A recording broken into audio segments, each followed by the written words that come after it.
Na vavatu sahano bhunaktu sahaviryan karava vahai tejasvinavadhitamastu ma vidvisha vahai. Om shanti shanti shanti narayanam namaskritya naram chaiva narottaram daivim saraswatim chaiva Tato Jayamudirayet. Very good. Welcome back. We'll continue our study here in the, where are we? In the Sabha Parva, where we're getting this very interesting discussion. Let me just, if you missed any of the last class or two, let me just give you the storyline. So Shakuni, Dhritarashtra, and Duryodhana met in the palace. And Shakuni said, look how depressed Duryodhana is. And Dhritarashtra asked his son, what's wrong? And Duryodhana proceeded to say, of course I'm depressed. Look at my cousin, Yudhishthira. Look how much money and fame, wealth and fame he has. Of course I'm going to be depressed. And 2 classes ago we discussed how Duryodhana actually justified his jealousy by saying contentment is the enemy of success. What a famous but dangerous statement. Contentment is the enemy of success. We discussed it at some length. Then later in the discussion, Shakuni came up with his brilliant plan. He said, I will organize a dice game with Yudhishthira and we can get all of his money like that. Yudhishthira, as we saw, was very fond of playing dice. That's his weak point. Even though he was such a dharmic person, he had that weak spot. As we observe, every great person has a weak spot. That's human nature. But the other weak spot, apparently, Yudhishthira had is he didn't know how to play very well. So this is part of Shakuni's strategy. And then Duryodhana told his father, come on, we should definitely organize this game. And Father Dhritarashtra said, okay, but let me ask Vidura, my trusted advisor and half-brother. Let me ask Vidura first for advice. And in response, if you pardon the American English, Duryodhana went ballistic. He threatened suicide. He said, if you ask Vidura for advice, he will certainly dissuade you from this dice game. And if you turn away this dice game opportunity, Duryodhana said, I will kill myself. And he said it very clearly and very plainly. We had some discussion at that time in the last class about emotional manipulation. And in that context, you remember that I said manipulation is himsa.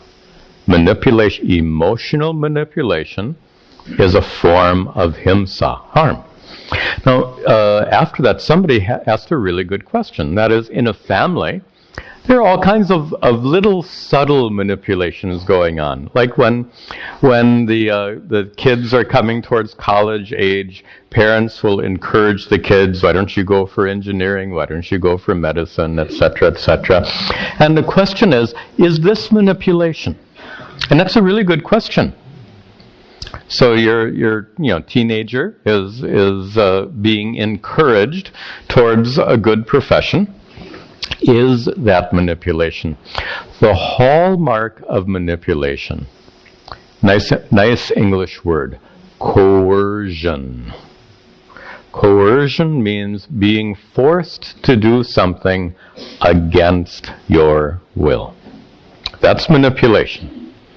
Encouragement is most certainly not manipulation. Encouragement is encouragement. Young people should be encouraged. Children should be encouraged. Encouragement is not manipulation. Manipulation is coercion. Coercion is being forced to do something against your will.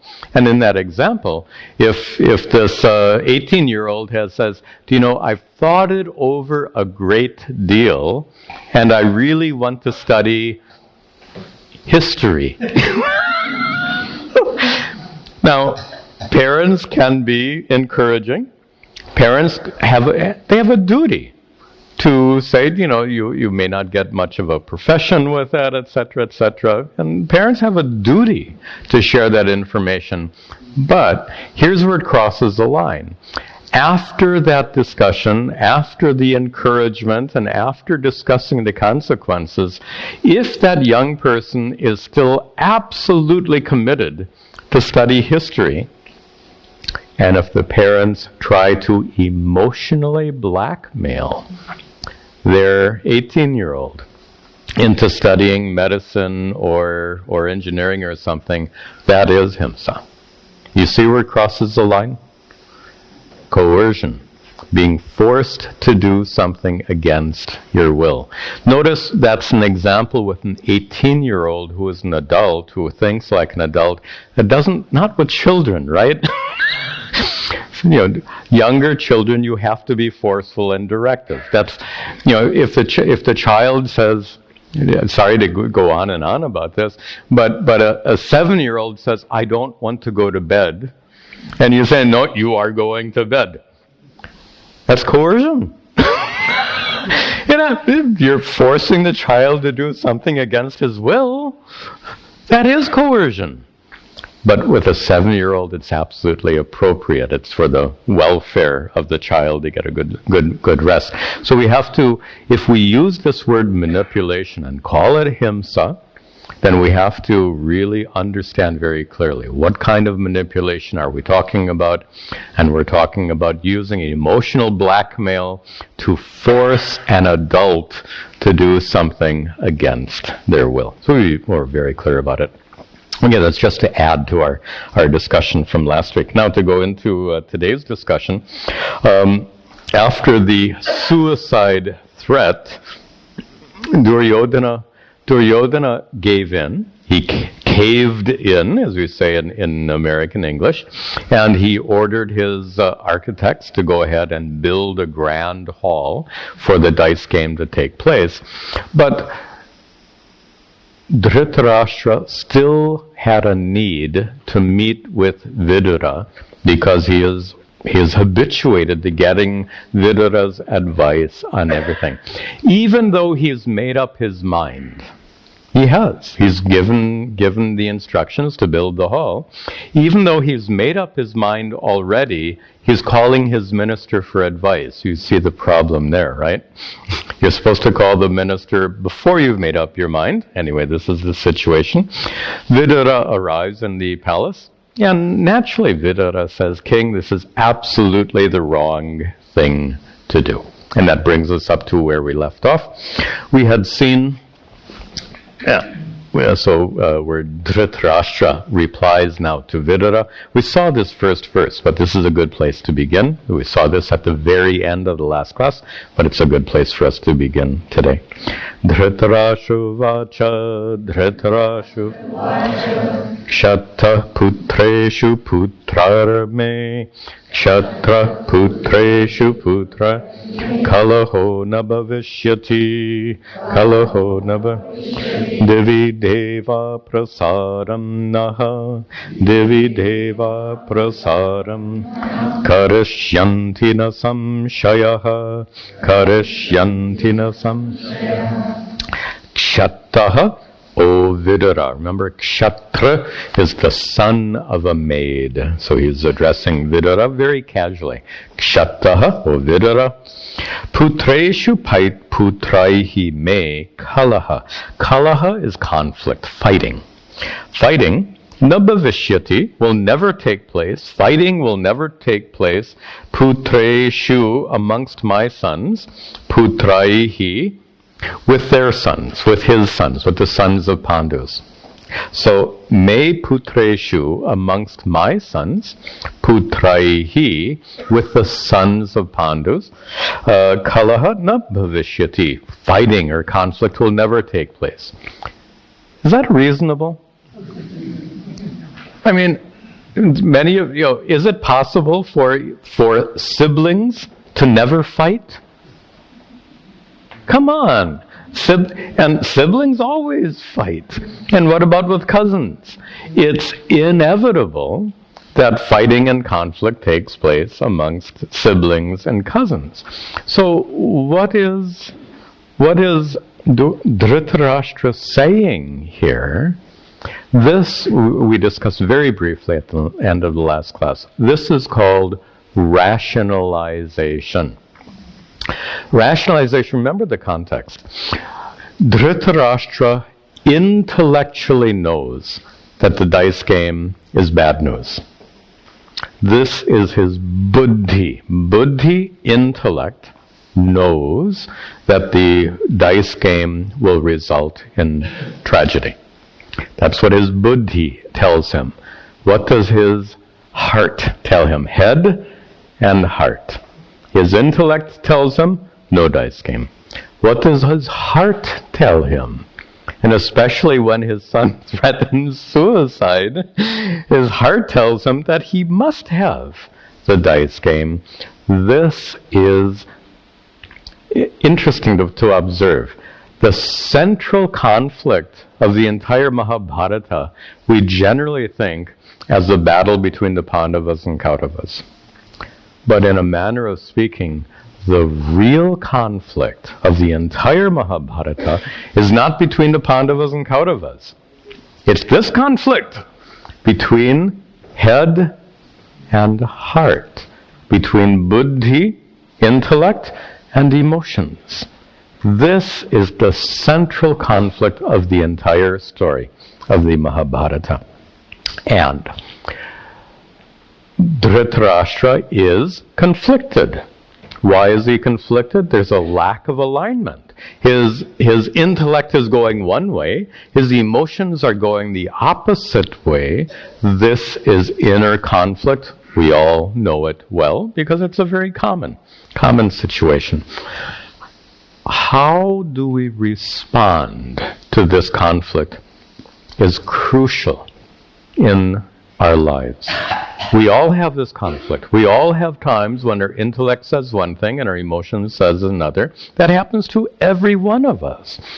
But how do we respond? There are several good strategies and there are several terrible strategies. One of the terrible strategies is called rationalization. Rationalization means to make an excuse for what you're going to do, which is wrong. When your heart has decided to do something wrong, your intellect disagrees, but then the intellect gets as though hijacked. It's as if the emotions hijack the intellect, and therefore the intellect, which is supposed to keep you on the path of dharma, correct? We studied this extensively in the Bhagavad Gita. The role of your buddhi, intellect, is to keep you on the path of dharma. But when the emotions hijack the intellect, then the intellect is led to make decisions contrary to dharma. This we call rationalization. The example I think I gave in the last class is when you tell yourself, what those three famous words, remember those three famous words? Just this once. Just this once is a famous example of rationalization. When you say those words, it means I acknowledge what I'm going to do is wrong, but I'm giving myself permission to do it anyway. Do you see how the intellect has been hijacked? I know it's wrong, but I'm giving myself permission to do it anyway. What is my excuse for doing it anyway? I'm only going to do it once, which is a totally lame excuse, because if you do it once, you're much more likely to do it again and again. Yet you give yourself the excuse just this once. This is rationalization. Dhritarashtra has this inner conflict. He intellectually knows the dice game will be a disaster. His emotions are totally on Duryodhana's side. What does he do? Dhritarashtra, instead of using his buddhi to address the problem, for example, going back to the end of the last class, when Duryodhana threatened suicide, wouldn't a mature parent address the child's threat and try to help Duryodhana come out of his emotional turmoil and drop his childish threat of suicide and that emotional manipulation? That would be what a wise parent would do, functioning with his buddhi. Did Dhritarashtra do any of that? He didn't. He immediately caved in, as we say. He immediately gave in to Duryodhana's emotional blackmail. Duryodhana saying, I will kill myself if Vidura dissuades you from this dice game. So, Dhritarashtra has this particular weakness. His buddhi is easily hijacked by his emotions, which leads him then, once the buddhi is hijacked, then the rationalization begins. Remember, when I say hijack, that means the buddhi, instead of being used to keep you on the path of dharma, the buddhi is used to make excuses for the emotions. That's what we mean by being hijacked. Okay, so Dhritarashtra's buddhi has been hijacked, which is why he could make really a silly statement. How can my sons ever possibly fight with the sons of Pandus? It's not possible, he says, which is clearly wrong, but he's just making excuses. He is doing rationalization. His rationalization continues. Divi devaha, devaha, the gods, divi, in heaven, prasadam naha karashyanti. They will shower blessings upon us, naha, on us. They will shower blessings upon us, na samshayaha. Without doubt, the gods in heaven will shower their blessings on us, which means the gods in heaven will ensure there are no problems in our family, because the gods in heaven have always blessed us. More rationalization, right? More rational. So look at this. In his family, things have gone well so far. Okay. So he's been blessed. His family has been blessed. Dhritarashtra's family has been blessed so far. Look at his conclusion, though. We have been blessed by the gods, therefore we don't have to worry about anything in the future. The past determines the future. The past has been fine. The future will definitely be okay. How's that logic? Pretty naive, don't you think?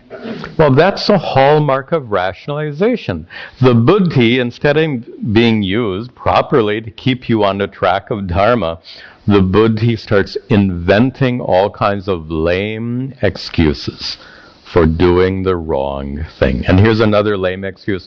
First rationalization is, how can my kids get into a fight?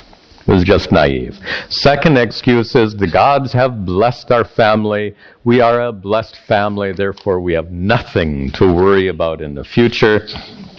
This is, what do they say about that bird, that ostrich that puts his head in the sand, so to speak? It's just the psychological term for this is willful blindness.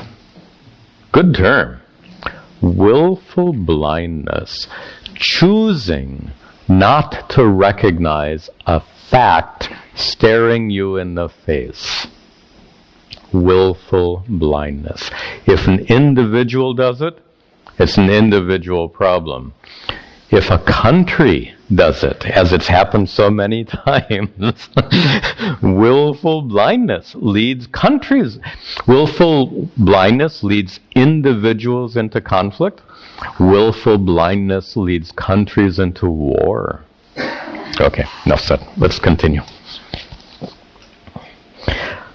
Ashubham va shubham vapi, ashubham va shubham, hitam va yadiva hitam, hitam va yadiva, pravartatam suhradyutam, pravartatam suhradyut, dishtam hetanna samshayaha, dishtam hetanna samshayaha. Start in the third line. Pravartatam suhrit dyutam. Dyutam, this dice game. Suhrit, amongst friends. Suhrit dyutam, this dice game amongst friends, and specifically between Yudhishthira and Shakuni. Pravartatam, let it take place. Why should it take place? He says, Dishtam etat. Etat, this is dishtam. This is a word you should know. It's used extensively in the Mahabharata. Dishtam means ordained. Ordained by whom? Daiva vihitam dishtam. Excuse me. Sorry. The dictionary definition of dishtam is daiva vihitam, that which is established by the gods. Now, when we say established by the gods, remember in ancient times, the gods were what we call laws of nature. What we call laws of nature, they called the devatas. We call it laws of nature, they called it the devatas. So then when Yudhishthira says, etat dishtam, this is ordained, the dictionary says, daiva vihitam, it is ordained by the gods. We could then retranslate it as, it is fixed by the laws of nature. That's what he means. Dishtam, it is ordained, preordained by the laws of nature. Now, when we say preordained by the laws of nature, it means if I drop my glasses, it is preordained by the laws of nature that these glasses will fall. That's what the word dishtam means here. Preordained by the gods, that's part of the ancient worldview. Preordained by the laws of nature from a modern perspective. So this is what he says. And he says that this dice game, suhrit dyutam, whether it is ashubham va, shubham va api. Whether it is ashubham, inauspicious, shubham va api, or it is auspicious, whether it is hitam va, beneficial, yadi va ahitam, or whether it is not beneficial, what difference does it make? This is Dhritarashtra's argument. What difference does it make? It is dishtam, etat dishtam. This is preordained. What is preordained? The dice game. Nasamshaya, and then he boldly says, Nasamshaya, without doubt. This is preordained. Wait a minute. How does Dhritarashtra know it is preordained? I mean, is it so obvious like dropping the glasses? Dropping the glasses is pretty obvious. It is dishtam. So in what sense is this dice game dishtam, preordained by the gods, by the laws of nature? By what means does Dhritarashtra know this? He doesn't know this. what he is doing is he's using this as another excuse. This is more rationalization. He just says it is the common word used in modern times. It's fate. It's just our fate that this dice game will take place, whether it leads to something good or whether it leads to a disaster. It's just fate. It's fate. We have to accept it. If somebody says this is fate, how do they know? And pardon me for making this point, but I've heard this too often. And that is somebody who's going through some difficulty or something and says, oh, this is just my fate. How do you know? You have a certificate that says this is my fate. To say this is my fate is an excuse. It is rationalization. Because which one of us really knows our fate? Whatever that means. By the way, we are going to... This issue of fate is, I mentioned, I think in the last class, one of the major arguments that runs throughout the entire Mahabharata is what determines our future. Is it fate, which we can say is the gods in heaven, or in modern sense we can say laws of nature, or is it prarabdha karma, the karmas you're born with, or is it your effort? We're going to see this debate continuing throughout the Mahabharata. Actually, maybe in a month or two, we get into a big debate between Yudhishthira, Draupadi, and Bhima, and they all have a different perspective. We'll see that when we get there. So this argument though, goes on again and again and again. What is it that determines our future? So here, Dhritarashtra claims, without knowing, he claims it is fate that has preordained this dice game. No matter what the outcome, if the outcome is good or bad, fate has preordained the dice game. But this looks like another case of rationalization. So he continues. He concludes his discussion with Vidura. He concludes, and this also concludes the current chapter. Dhritarashtra says to Vidura, Navaryo vyavasayo me, Navaryo vyavasayo, Vidure tat bravimite, Vidure tat Daivam heva param manye, Daivam heva param man, Yenai tarupa padyate, Yenai tarupa pad. This is silly. He says, Vyavasayaha me, my decision, Navaryaha, cannot be changed. Why did he summon Vidura? He summons his advisor, and then he says, Me vyavasayaha, my decision, navaryaha, it cannot be changed. This Duryodhana is extremely conflicted. Remember, Dhritarashtra knows the dice game is going to lead to disaster. He knows. Yet, he justifies his decision, and finally he just says, that's it. This is my decision. Vidura etat bravimite. O Vidura, etat this bravimite. I will tell you this, which means listen up, pay attention, Vidura. This I will tell you. What will I tell you? Daivameva param manye. Manye. I consider. Daivam eva. Daivam means that which is of the gods. What is of the gods? Dishtam. Fate. I consider Daivam, fate, I consider it param, supreme. I consider fate to be supreme. I consider whatever is going to happen according to fate. And once fate meaning Dishtam. Dishtam and Daivam, synonyms. That which is of the gods, that which is determined by the gods. And again, in modern terms, instead of saying determined by the gods, we'd say determined by the laws of nature. They didn't think like that in ancient times. We think like that in modern times. So determined by the laws of nature. Daivam evam param manye. I consider fate, or the laws of nature, to be supreme. Yena etat upapadyate.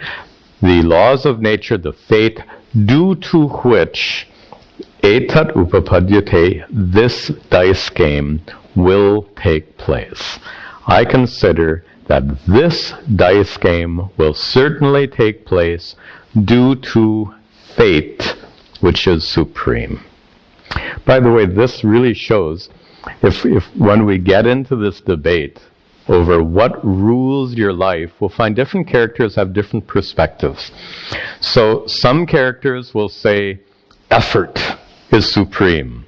We'll find that Bhima takes that position. Bhima, of course, being very powerful. So he says effort is supreme in determining your future. Then we'll see later Yudhishthira saying, well, sometimes no matter how hard you try, there are other factors beyond our control. So Yudhishthira will say then prarabdha karma is supreme in determining our future. And then in that argument happens to include Draupadi. Draupadi, like Dhritarashtra, considers neither effort nor prarabdha karma is supreme. They both consider dishtam, fate, to be supreme. By the way, what is, we'll get into this argument in great depth in several, maybe in a month or two. But just to give you the sneak preview, which is it? Laws of nature, personal effort, prarabdha karma. Which is it that determines what will happen tomorrow in your life? Personal effort, laws of nature, fate, or prarabdha karma?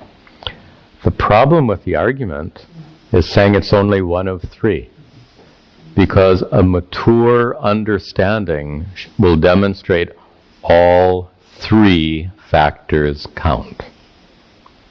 But we'll get into that debate very, very intensely in a little bit later. But just a sneak preview is you cannot say one and not the other two. All three of them affect us in life. We'll get into that argument. So, with this final statement, I guess Dhritarashtra, so to speak, slams the door on Vidura by saying, I'm not open to changing my mind. I've made up my mind already. There's nothing you can do to dissuade me. And with that, the chapter ends. Then we come to the next chapter. Vaishampayano vacha. Vaishampayana, you remember, is the narrator of the story. And he narrates to King Janamejaya. He says, Vidurasya matam nyatva, Vidurasya matam nyat, Dhritarashtrombika sutaha, Dhritarashtrombika, Duryodhanamidam vakyam, Duryodhanamidam, Uvacha vijane punaha, Uvacha punaha. Second line, Dhritarashtra, king, who is Ambika Sutaha, the son of Ambika, as Ambalika was the father of Pandu through Vyasa. In the same way, Ambika was the father of Dhritarashtra. I'm sorry, Ambika was the father. I don't know how she'll be the father. Sorry. So as Ambalika was the mother of Pandu through Vyasa, in the same way Ambika was the mother of Dhritarashtra through Vyasa. So Ambika Sutaha, the son of Ambika, who was Dhritarashtra, what did he do? First line, Virarasya matam nyatva. Nyatva, having known the matam, the opinion, vidurasya, of Vidura, having understood quite clearly what Vidura's advice was. Vidura said, no way, you shouldn't have the dice game. And of course, Dhritarashtra's intellect tells him the same thing. Vidura says the dice game is a bad news, and Dhritarashtra's buddhi tells him also that the dice game is bad news. It's his emotions which is pulling him towards the dice game. So, what did he do then? Given this situation, idam vakyam, this statement, uvacha, he said, Duryodhanam, to Duryodhana, Vijane punaha, at a later time in a secluded place. At a later time in a secluded place, King Dhritarashtra is going to have a discussion with his son Duryodhana. Dhritarashtra vacha, Dhritarashtra alam dyutena gandhare, alam dyutena gandhare, viduro na prashamsati, viduro na prashamsati, nahyasau sumahabuddhir, nahyasau sumahabuddhir, ahitam no vadishyati, ahitam no vadishyati. So, what does Dhritarashtra tell his son? Remember, his emotions want to take care of Duryodhana, but what does his intellect tell him? His intellect tells him that this dice game will be a disaster. So look what he says to Duryodhana. He says, Alam dyutena Gandhare, Gandhare, O son of Gandhari, Gandhari being his wife, Dhritarashtra's wife, O son of Gandhari, Alam dyutena, give up this dice game. Enough. Set it aside. Wait a minute. What did he just get done telling Vidura? He told Vidura, we're going to have the dice game. Now he tells what? Do you see how conflicted he is? This is inner conflict. This is the real battle. The real battle is not on the battlefield. The real battle is here. I keep pointing head and heart. I mean, it's a very common English expression. You understand it very well. So he is extremely conflicted. This is that battle between emotion and intellect.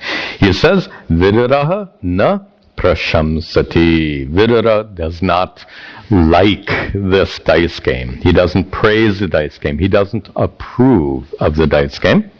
Of course, Dhritarashtra also doesn't approve, but he's not going to admit it. He puts the blame on Vidura, right? You can see all this. This is like a soap opera. And you know what? This is like anyone's family. It's a soap opera, all right, but it's the typical soap opera that gets played out in virtually every single family. You see all these dynamics. So here, Daddy doesn't want to tell his son no. So what does Daddy say? You can't do it because Uncle says no. Blame Uncle Vidura. Anyway, so Vidura na prashamsati. Vidura does not approve of this dice game. Nahi asau, he, Vidura, who is sumahabuddhihi, who is extremely wise. Mahabuddhi, he has a great intellect. Sumahabuddhi, he has a really, really great intellect. So it's a word with a lot of praise in it. He says, Vidura, who is extremely wise, na vidishyati, would never tell us ahitam, something which was not helpful. He would never give us bad advice. Vidura would never give us bad advice. He is so wise. He is so reliable in his advice. Therefore, Duryodhana, you should give up the dice game. Notice he shifted the blame from himself to Vidura. Very common psychological trick. All right. It continues. Hitam hi paramam manye, hitam hi paramam, viduro yat prabhashate, viduro yat kriyatam putra tat sarvam, kriyatam putra tat, etan manye hitam tava, etan manye hitam tava. Hitam hi paramam manye, vidura yat prabhashate. In the second line. Yat prabhashate, whatever is being said, Vidura, whatever Vidura says, manye, I consider, Dhritarashtra speaking, whatever is said by Vidura, aham manye, I consider, hitam hi paramam, I consider that is most beneficial. Dhritarashtra says, whatever Vidura said, I consider that most beneficial. So here Dhritarashtra is getting on board, so to speak, with what his minister Vidura has suggested. Kriyatam putra tat sarvam. Putra, O son, tat sarvam kriyatam. Everything that Vidura has said, kriyatam, that should be done. Whatever Vidura has said, kriyatam tat sarvam. We should follow his advice. What was Vidura's advice? Don't have the dice game. So he says we should follow Vidura's advice. Etat manye hitam tava. Etat, this, manye, I consider tava hitam. This is in your best interest, Duryodhana. Oh, Duryodhana, it's not only in the best interest of our family, it's best for you. Now here, we'll see in the next few verses, Dhritarashtra tries to convince his son. Some of the arguments are good. Some of his arguments are not so good. Let's see. What does Dhritarashtra do now to try to convince his son that it is in his own best interests, in Duryodhana's own best interest, to abandon the dice game? Let's see some of the arguments that Dhritarashtra uses. Dyutena taralam putra, dyutena taralam, dyute bhedo hidrishyate, dyute bhedo bhede vinasho rajasya, bhede vinasho, tat putra parivarjaya, tat putra parivarjaya. Once again, he says, Dyutena taralam, putra. Putra, O son, Dyutena alam. Enough. It's an idiom in Sanskrit. Alam means enough. Enough with this dice game. That's the literal meaning. Enough with this dice game means what? Give it up. No more talk about this dice game. Give up this dice game, O son. Why? So here's one argument. He builds the argument. Dyute, when there is a dice game, bhedaha hi drishyate. Bheda means conflict. Conflict between whom? Well, dice game means there's a contest. In a contest between two people, there is exactly one winner and one loser. How can there not be conflict? Someone has to win, someone has to lose. That conflict here is called bheda. The literal meaning of bheda is difference, but in this context it means conflict. So bheda drishyate, conflict is seen, dyute. Whenever dice games take place, there will certainly be conflict. And further, the argument gets built now. Bhede, whenever there is conflict. So first, whenever there's a dice game, there will be conflict. Second argument, whenever there is conflict, When the players of the dice game are heads of kingdoms, so Shakuni is playing for Duryodhana. You understand that, right? So Shakuni is playing on behalf of Duryodhana, who is the crown prince for the kingdom of Hastinapur.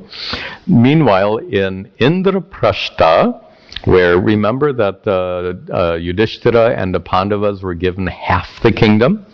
So they are the head of Yudhishthira is the head of his half of the kingdom. Of course, you also know after that Rajasuya Yajna that Yudhishthira's half is much bigger than Duryodhana's half, which is a big part of the problem. Anyway, so if there is conflict between ordinary people, there's ordinary problems. When there is conflict between, the modern expression, conflict between heads of state, which is what it is. When there is conflict between ordinary people, you have ordinary problems. When you have conflict between heads of state, you have war. And that's what he says. Vinashe rajasya bhede. When there is conflict, there will be the destruction of the kingdom. Vinashaha, destruction, rajasya, of the kingdom. Of whose kingdom? Depends. Whoever loses will have the kingdom destroyed. So look at the argument Dhritarashtra builds. He says, whenever dice is played, there will definitely be conflict. And when there is conflict between heads of state, someone's kingdom is going to get destroyed. It's a perfectly valid argument. And Dhritarashtra is trying very hard now to convince. He's blind, but he's not dumb. He's an intelligent man. And he knows Duryodhana is on the path to destruction, and he wants to do anything he can to prevent that destruction. So finally he says, Tat putra parivarjaya. Tat, that, putra, or son, that referring to the destruction of someone's kingdom. Tat parivarjaya, avoid that. Don't let that happen. O son, don't let that happen. What is... Oh, now we get some response from Duryodhana. Dhritarashtra's got more arguments coming, but we get a little response from Duryodhana, and it's not very hopeful. As you can expect. Duryodhana vacha Duryodhana Namam prinati Rajendra Namam prinati Lakshmi sadharana vibho Lakshmi sadharana Jwalitam iva kaunteye Jwalitam iva kaunteye Shriyam drishtva na vivyate Shriyam drishtva cha divyate. What does Duryodhana say? Rajendra, O great king. Raja Indra, O great king. Rajendra. He also says Vibho, master. O master, O great king. Namam prinati. Sounds like such a spoiled kid. Na prinati, I am not pleased. Mam, na prinati, I am not pleased with what? Sadharana Lakshmihi. I am not pleased with ordinary wealth. Oh God. He's already the crown prince of a great and powerful kingdom. And he says, Naprinati, Mam. I'm not pleased. Why? This is sadharana Lakshmi. This is ordinary wealth. He just says, I'm ordinarily wealthy. I'm ordinarily powerful. It's not good enough for me. Why does he make this conclusion?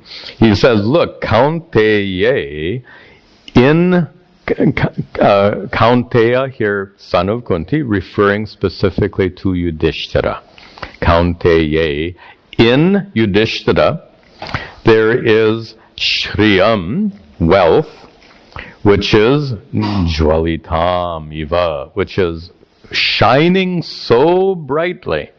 His wealth is shining so brightly, drishtva, and having seen that glorious wealth that Yudhishthira has, vivyate, I am disturbed. I am disturbed seeing the glorious wealth that Yudhishthira has. In spite of his considerable wealth, crown prince, it's not good enough for him. You might wonder, how can that not be good enough for him? This is the most typical thing. You have so much, and then you see somebody else who has more. You know, this is like the typical joke they make about Americans.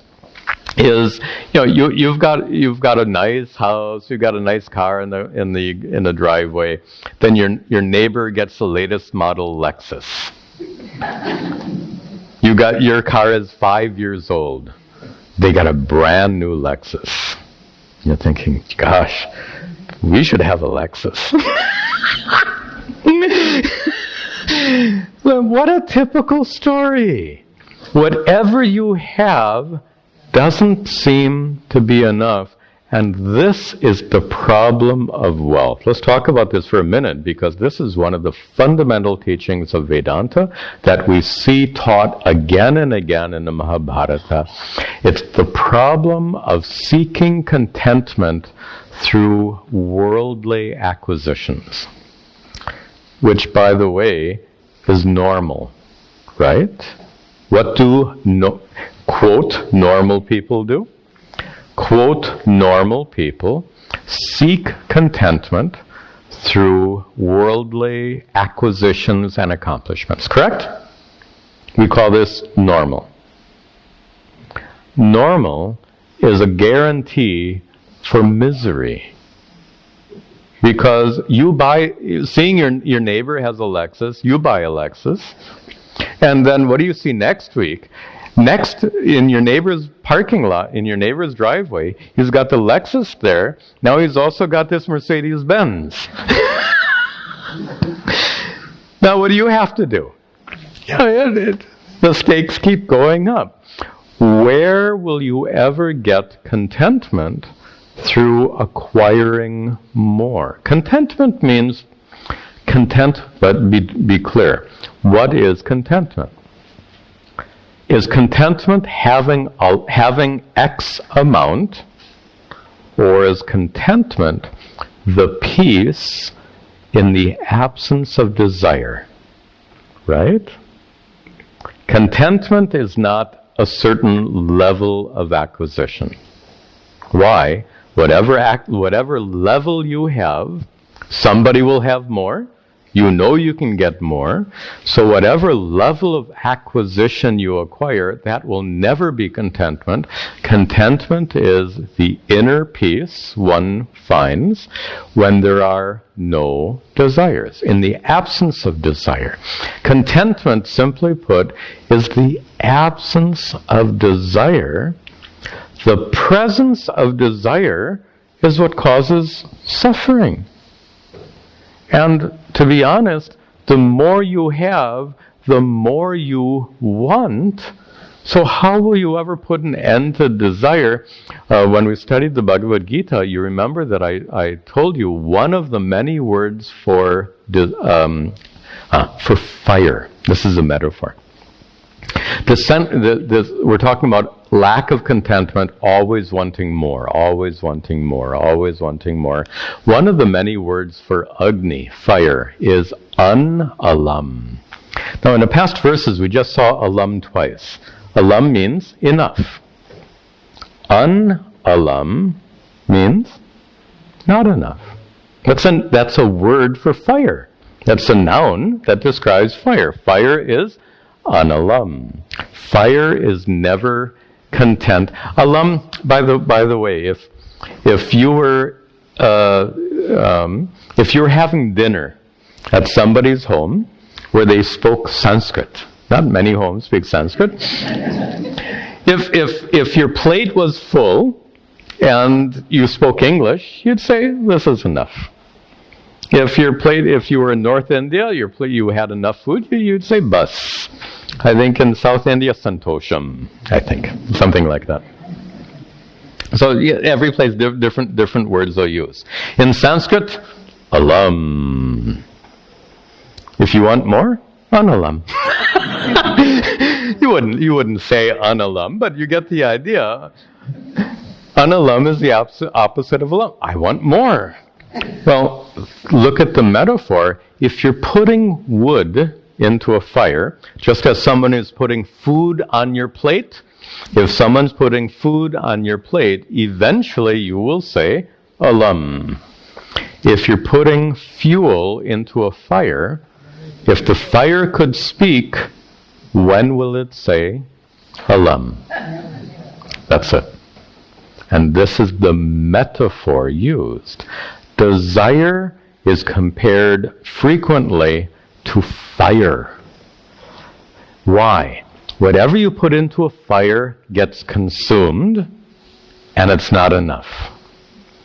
Whatever desire you fulfill, you consume that object, means you get that object, and it's not enough.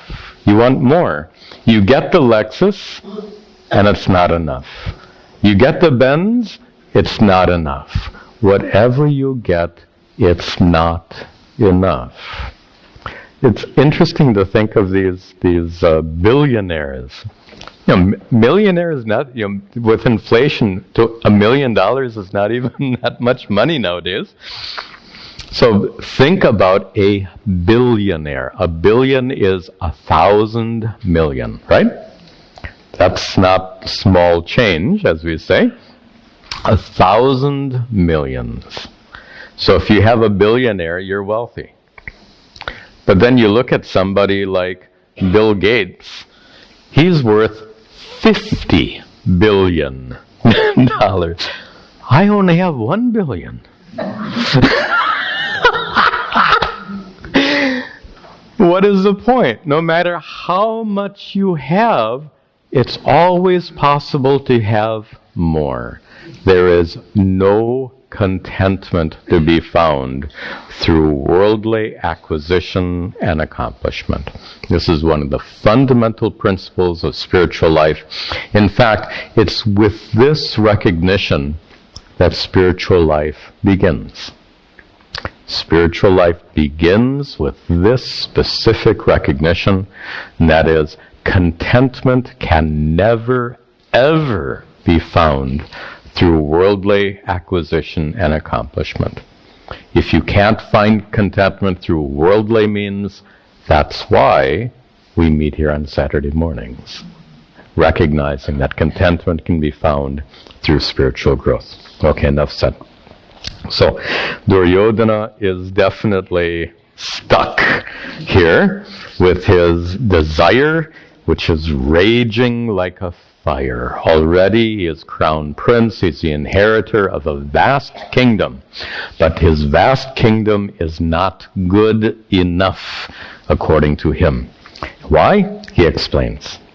Namadheyani ratnanam, namadheyani rat purastana shutani me, purastana shuta yani drishtani me tasyam, yani drishtani te manastapati tachame, manastapati tachame.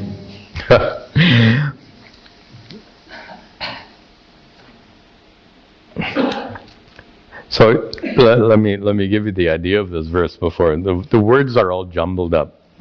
So before this passage, Yudhishthira had invited Duryodhana to their palace.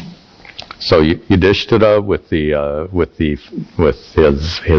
after the Rajasuya Yajna, he got so many gems, and he used all of those gems to decorate his palace. So it's a palace decorated in costly gems. And he invites Duryodhana to visit his palace. And Duryodhana is looking at all these gems with his jaw hanging down. And Duryodhana says in this verse, Namadhyani Ratnanam, the names of those gems, na shrutani me. I've never even heard of the names of these jewels, Purastat, that I saw in his palace. The Yani Drishtani, me tasyam, in his palace.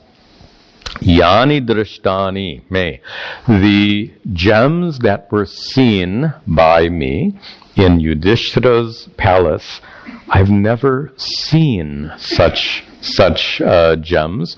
I haven't even heard the names of such gems. Therefore, me manaha, my mind. By the way, if we use buddhi for intellect, we can use manas for heart or emotions. Buddhi, intellect, manas, literally mind, but in this context, heart or the emotions. So he says, me manaha, my heart is what? Tapati, burns. My heart burns. There's that fire of desire. It's burning. That fire wants more. And this is Duryodhana's condition. And that brings us to the end of this chapter. The beginning of the next chapter, Dhritarashtra continues to try to dissuade Duryodhana. Dhritarashruvacha,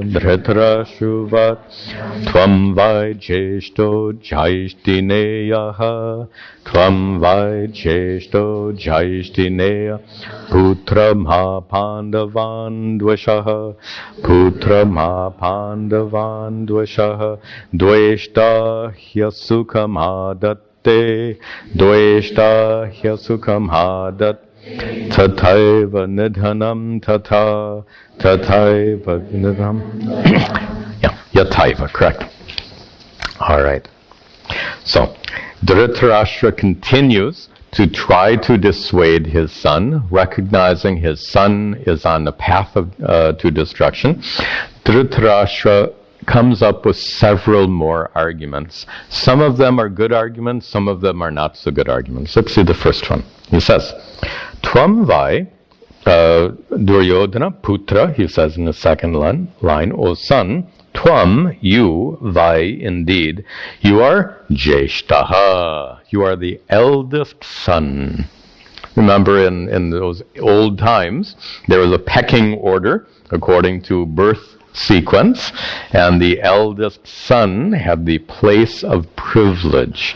You are Tvam Jeshtaha, you are the eldest. Now, a king can have several wives, so suppose you are the eldest son of the youngest wife. That's not as good as being the eldest son of the eldest wife. Gandhari was the eldest wife. So he says to his son, you are Jeshtaha, you are my eldest son. Jaishtaneyaha, you are the son of my eldest wife. Not only the eldest son, but you are born to my eldest wife, Gandhari. Therefore, why should he worry? He's saying that, O Duryodhana, your position is privileged. He continues, Ma Pandavan Dvashaha. Ma, don't. Dvashaha. Don't hate. That's the right translation. Don't hate Pandavan. Don't hate the Pandavas. Now, on the surface, that sounds good. Don't hate.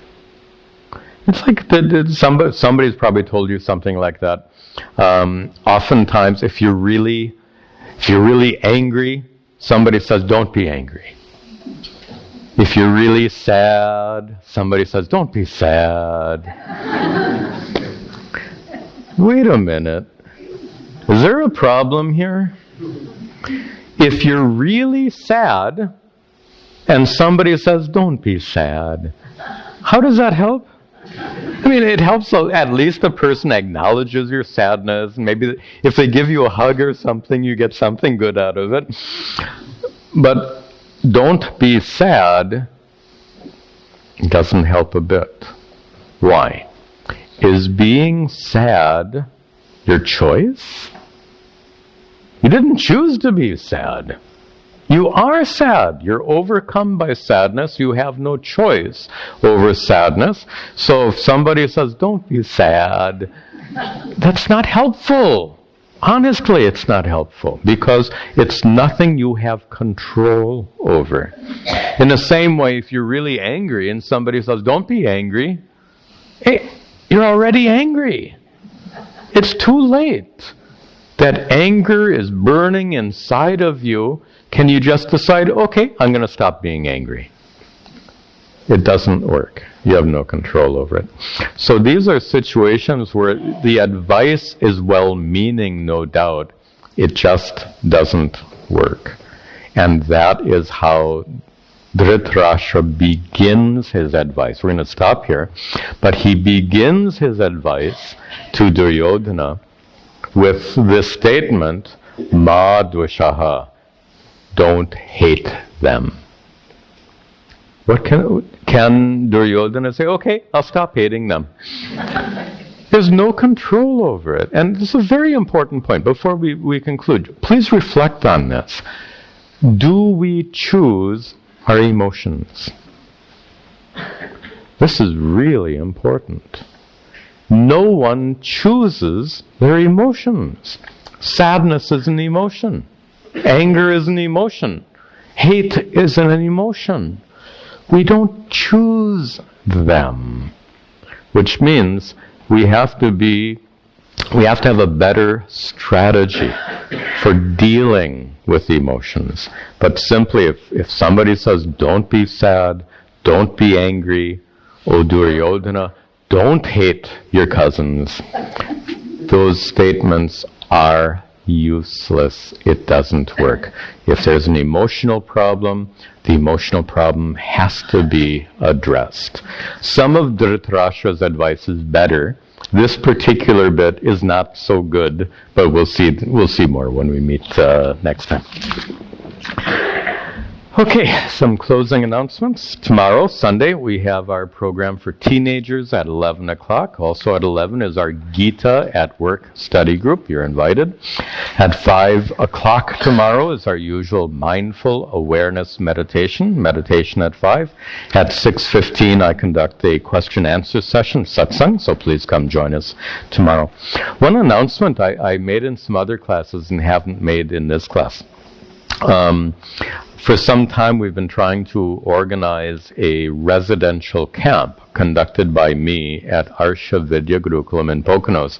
And I think we finally have some dates worked out. We'll give you the dates now, just if you want to mark your calendars. It won't be till next August, but next August 7 through 12 will be a residential camp conducted by me at Arsha Vidya. So it'll be a nice holiday. Nice way to spend some vacation time, August 7th through 12th.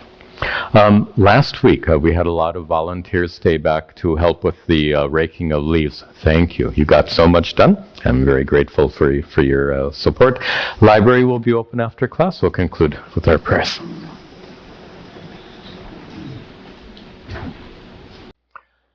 Om Sarve Bhavantu Sukhinaha Sarve Santu Niramayaha Sarve Bhadrani Pashyantu Ma Kaschid Dukkha Bhag Bhavet Asato Ma Sadgamaya Tamaso Ma Jyotirgamaya Mrityorma Amritangamaya Om Shanti Shanti Shanti Om Tat Sat.